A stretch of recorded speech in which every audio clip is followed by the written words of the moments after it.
Anybody know what this is? You'll probably get it wrong. It's an 87 Suburban. It's my old man's. But it's a gasser. Nobody wants these. Yeah, this is his 87 Sierra Classic 1500 two-wheel drive. It's actually in pretty good shape. This one he got relatively cheap. It's got a little bit of surface rust. Typical hole in the that panel there, but the floors are good. This one here, let me see. This one is not really rusted at all. This one has not suffered the wrath of winter or anything. All the body mounts are in really good shape. Not rusted. Mine aren't that bad. At least the red one isn't. The 91's a little rough, but this one has, I think they're thrushes. They might be Flowmasters actually. Either way, it rumbles. Leaky rear. He doesn't drive this one much. Used to tow with it. American Racing Sticks. Gettysburg College. Not a diesel. Fuel injection. First year for it. Nice little chrome pipes. Could use a waxing. It's been sitting for a while. This side had some paint work done because it had a hole down here like mine did. But other than that, if you look up in the wheel wells, the seam it's crusty, but not like they get. But other than that, I mean, good body mounts, all still there, intact. This is mostly original frame paint yet. Yeah, once again, a little crispy. But other than that, this one here should actually should start up. And this is what happens when you don't grease up your power window motor. They seize up, and then you gotta change them. Dash is starting to crack a little bit, or they always crack. This one has 54,000 original miles on it. 5.4. Let's see if it'll start.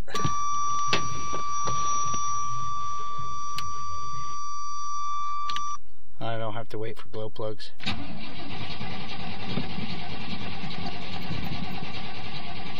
You know, it's fuel injection. It's fuel injection, but acts like it's carbureted.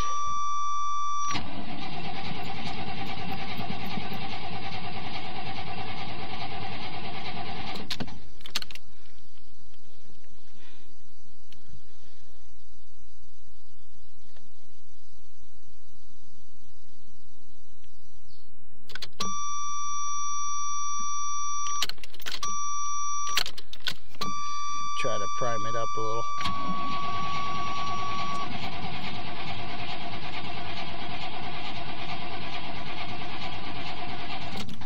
This one hasn't been started in quite a while, so let me see here.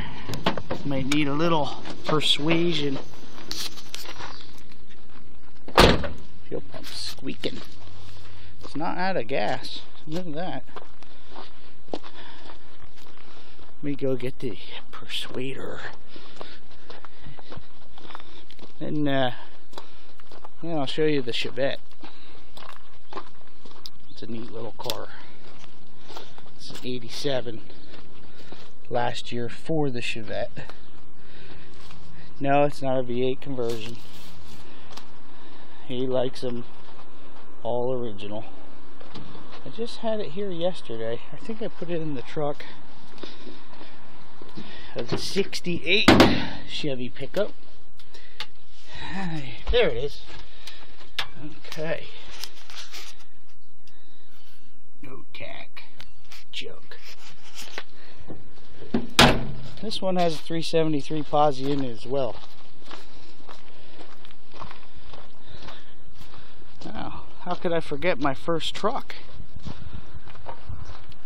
Chevette. That's my 70. And used to drive that when I was in school. I don't drive it much anymore due to the fact that 8 miles to the gallon's a little rough on me. So I like driving big trucks, but I stick to my diesels. Cost a little more, but it's worth it.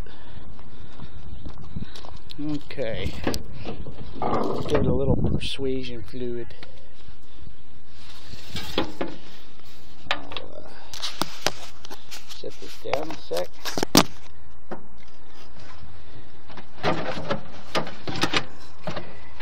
I'm just gonna spray it in the intake. Just a little bit. A little dab will do ya. Okay. We'll get her going. Oof. Ouch. Okay.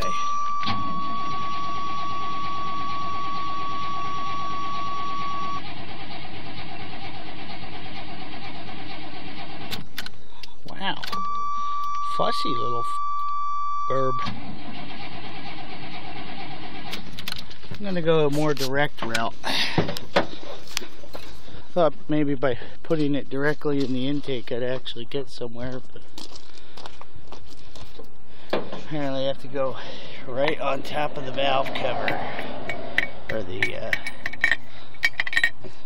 air filter, I mean. Fuel injector. I don't like these as much as the diesels.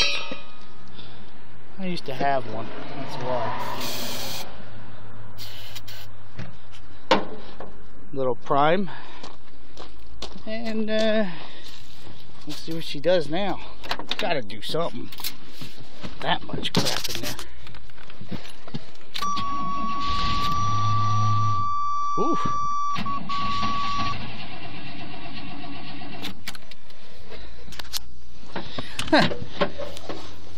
This may be out of fuel, but that gauge works, so I'm just assuming it's just being a fussy little burb. A little extra. Don't do this to your 6.2s, you'll hurt them. Never use starting fluid on a diesel with glow plugs, especially. You'll break them. I'm not talking from experience, but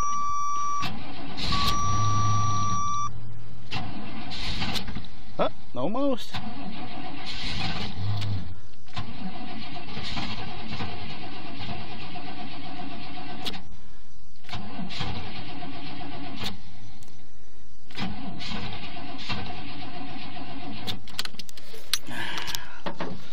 little bit more.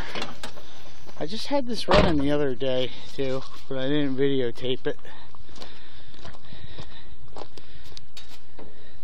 This one always acted fussy, that's why I think he stopped driving it.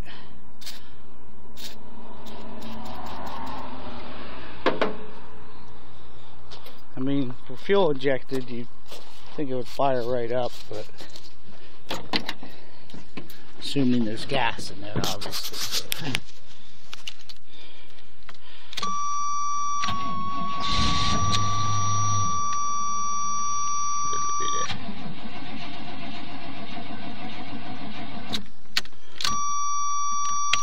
Ooh, little sparkage.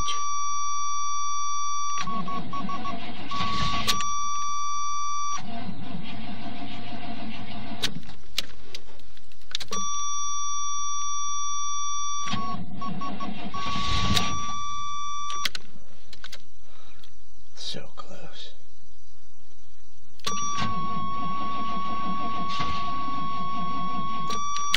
I think we're gonna lose it.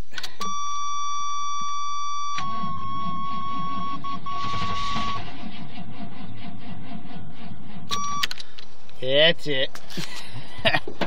Can't win them all. That's why I don't buy a gas one.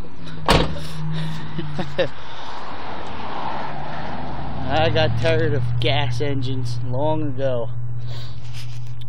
But now I have to put the charger on it. No sense in leaving one with a dead battery. Ay, ay, ay, ay, ay. What becomes of people?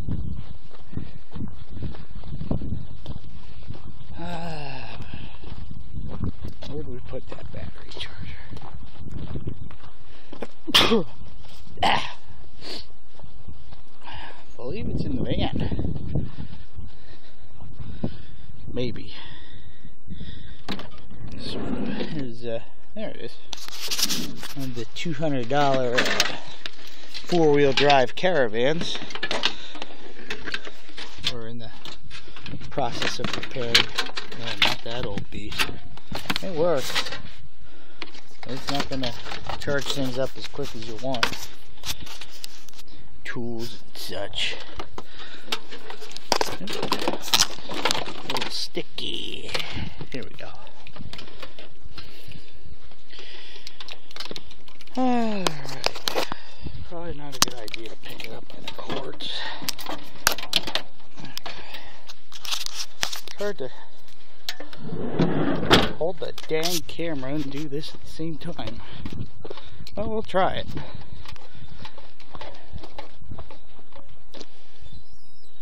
Now we're gonna find some power cord that's live.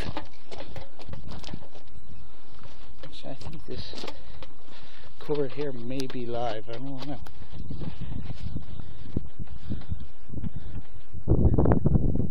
Yes, yes it is. Grab this cord.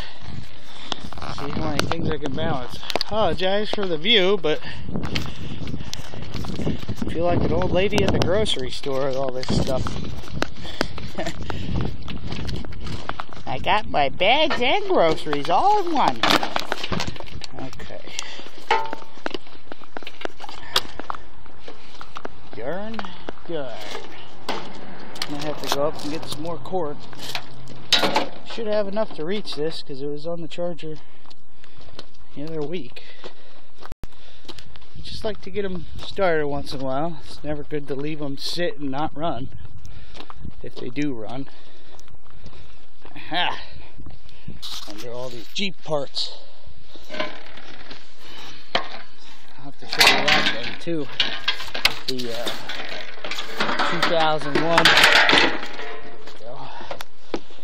2001 Jeep Cherokee we picked up for $400. I'll show you that as soon as I put this on the charger. Okay. Should have just enough cord to reach this. It was planned this way. I'm at the bottom of my parents' driveway, so. Okay. Plug that in. So we got.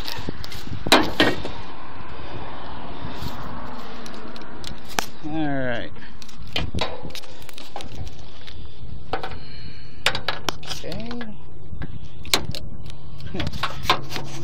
Die hard. Yeah, it died, but it wasn't that hard. Like those never starts. That's funny. Put that at 12 amp.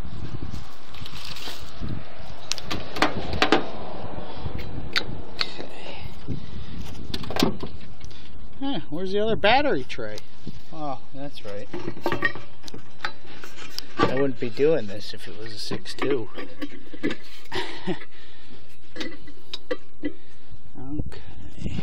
I love this.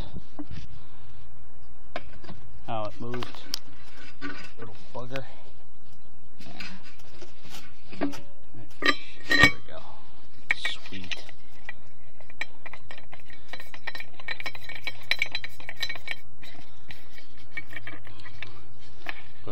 yes, this was the first year for fuel injection, so, but the neat part is, and just like the 6.2, down here on the block, it's harder to see on these. Oh, we got a little sparkage. She wants power. Anyhow, see if I can get to it. Down there, where that leaf is, just below that, you can see a bolt. There's a plate down there, and had this been in '86, it would have been carbureted, and you would have had a mechanical fuel pump that runs off the camp, and it has a little push rod basically, and it pushes down on a diaphragm which pumps your fuel from your tank. So it's been retrofitted with the electronic fuel pump in the tank to pump the fuel up to the motor instead, you know, fuel injection. Anyway, this is our 2001 Jeep Cherokee you just recently got for $300 or 400.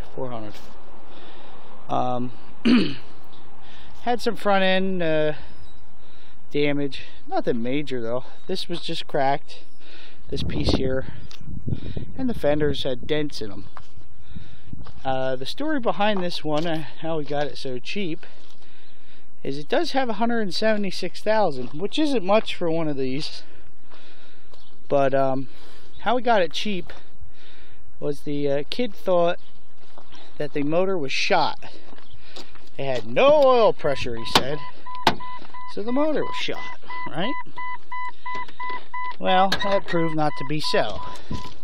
It had no oil pressure because the sending unit, there's a couple things with this. The sending unit went bad because the oil, or the valve cover gasket, here we go, valve cover gasket, point A, was leaking on point B.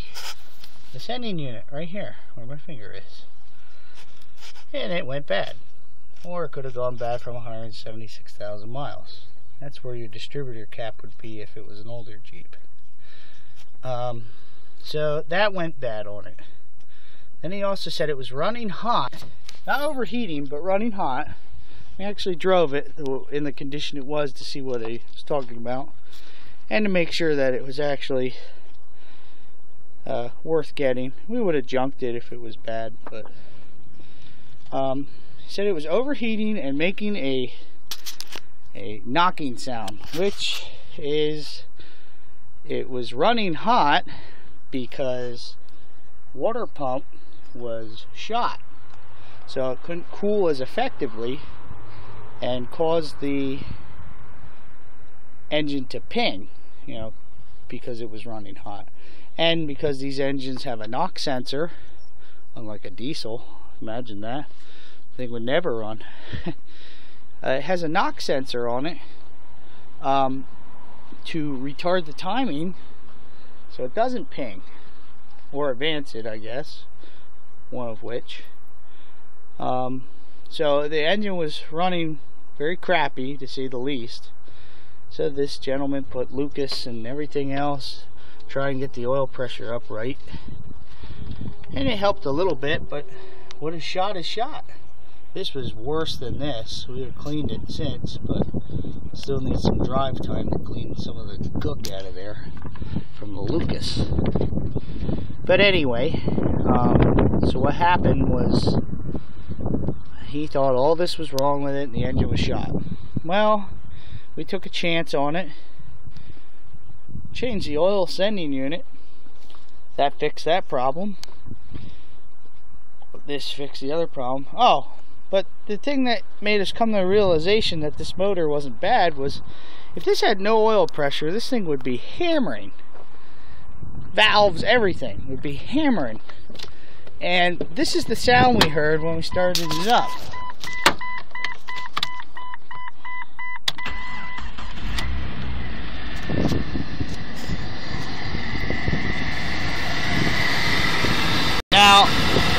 for no oil pressure, that is surely a quiet motor for having no oil pressure.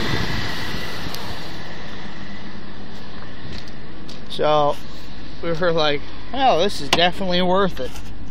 It's 176,000, and it runs really well. No fuel. Here's our oil pressure right there. That's just at idle when it's cold. And if I rev it up a little bit,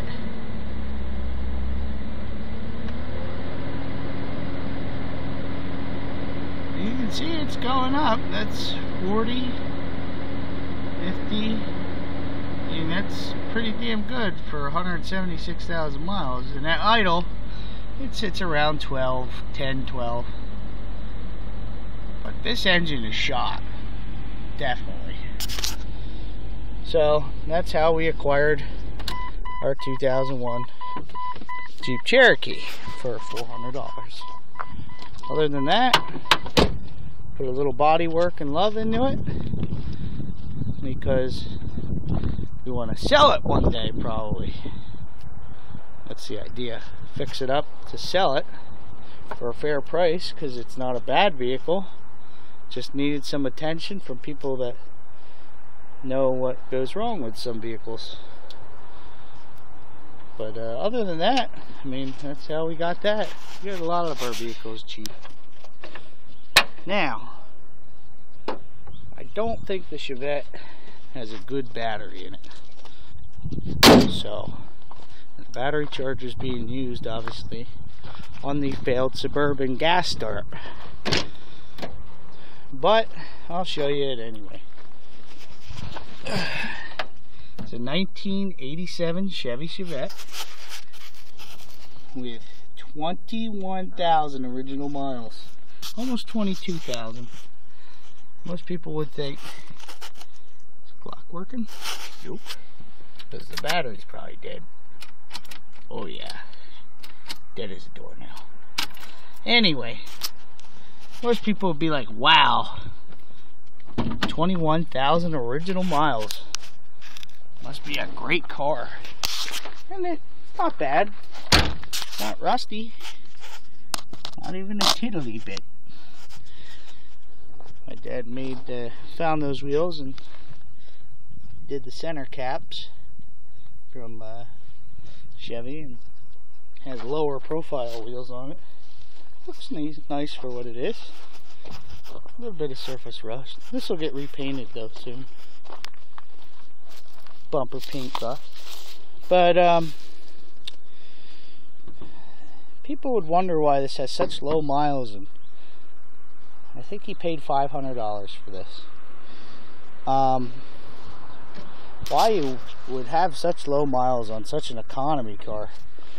Well, there's the fact of why. Because this thing is scary ass slow. I said it. You could outrun this with a golf cart. This car is actually equipped with air conditioning. Let's see if I can get the whole shot of the engine. It's a 1.6 liter. And it has air conditioning. It does work. The air conditioning box takes up half the engine compartment. This big hacking air compressor. Still turning. But anyway, we had this running recently, but the AC Delco has bid us farewell. But the only thing we've done on this was a rock. I think he did the valve covers on this. But the engine's pretty clean inside. You can see the part of the rocker cover there, or the rocker itself. I'll put my fingertip to it. If I can find, there it is. The gold piece right there. That's a rocker. Pretty clean. So it does probably have 12,000. Or, I'm sorry, 22,000. 12,000. Yeah, these have a split rocker cover. You got a rocker cover over here, then you have block and rocker cover over there. Kind of a pain in the butt to work on these things. but it runs good. When it runs, it's just very slow. Good shock towers. Normally those shock towers are all rusted out because they only tack weld them in. They put silicone on here. But, I'm going to make a part 2 because I don't want to, I don't know if I'm allowed to make that long of a video yet. So I'll be right back.